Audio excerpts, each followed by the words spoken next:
Good morning, good afternoon, welcome.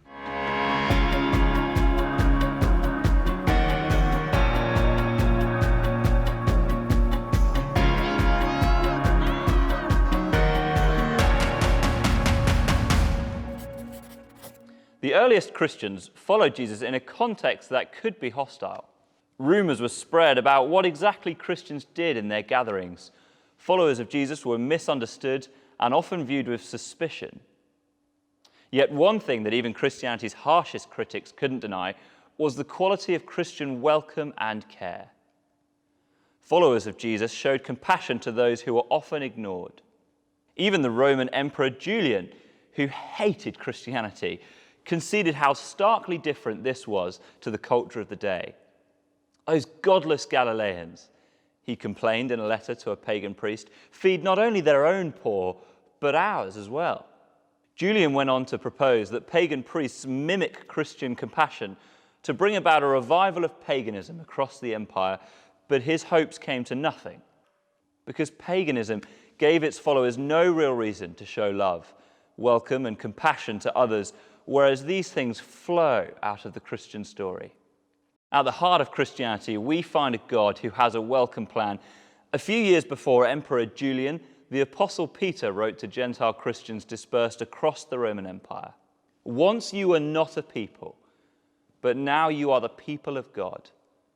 Once you had not received mercy, but now you have received mercy. Whoever you are, says Peter, if you're a Christian, you know what it's like to receive mercy. Peter is asking us to see the before and after of our own story. Once upon a time, he says, we were not a people. We were ostracized from God, and so ostracized from one another, we had no real identity. We belonged to ourselves. We served only our own desires. We were set to receive the full penalty for our choices.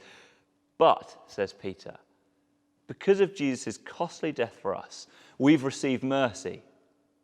We didn't deserve it or earn it, but through Jesus, our status has permanently changed. Together, we've become the people of God.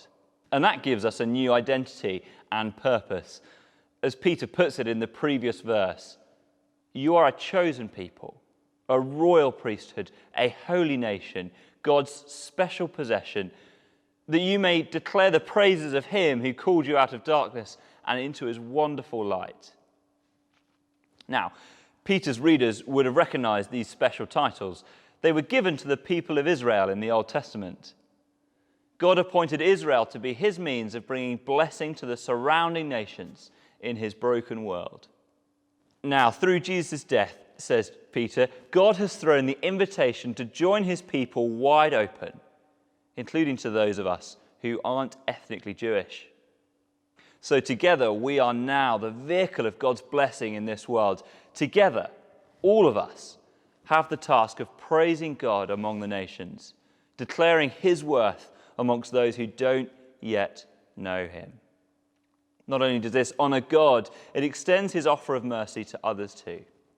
This verbal witness is powerful, but in a suspicious culture, it's especially powerful when our lives underline the truth of the message we proclaim.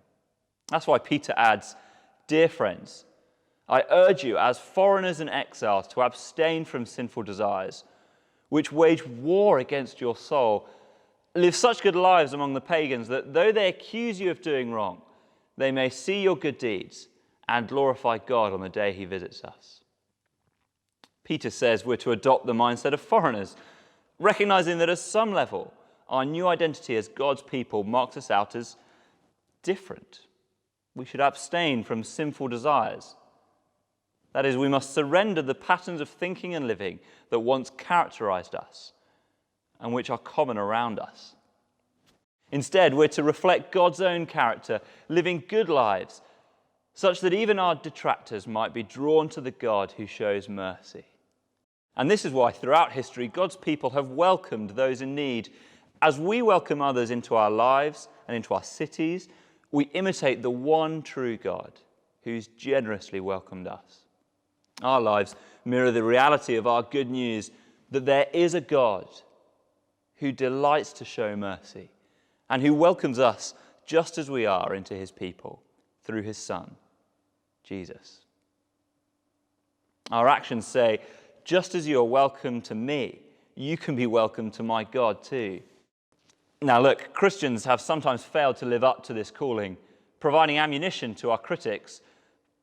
But alongside these failures are countless stories where Jesus' followers have gone way beyond those around them, mirroring the character of God and gradually winning over their opponents.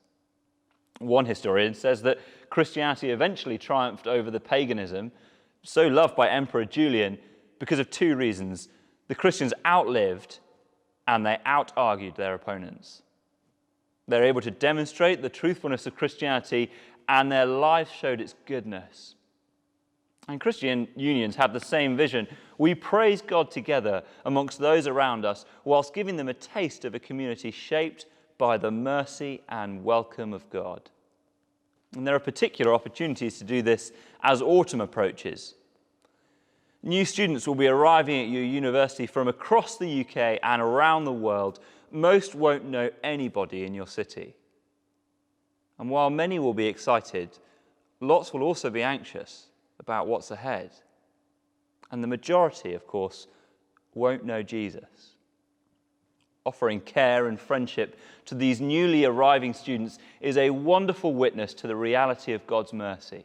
In fact, many who eventually come to know God's welcome as students are first drawn to it through the welcoming friendship of a follower of Jesus soon after arriving. Perhaps this has also been the story of some members of your impact group. So imagine with me, newly arriving students not only gaining a Christian friend committed to their good, but also coming to know the God who throws open his doors in mercy for them. It's a beautiful vision. And it prompts a question: what part do you want to play?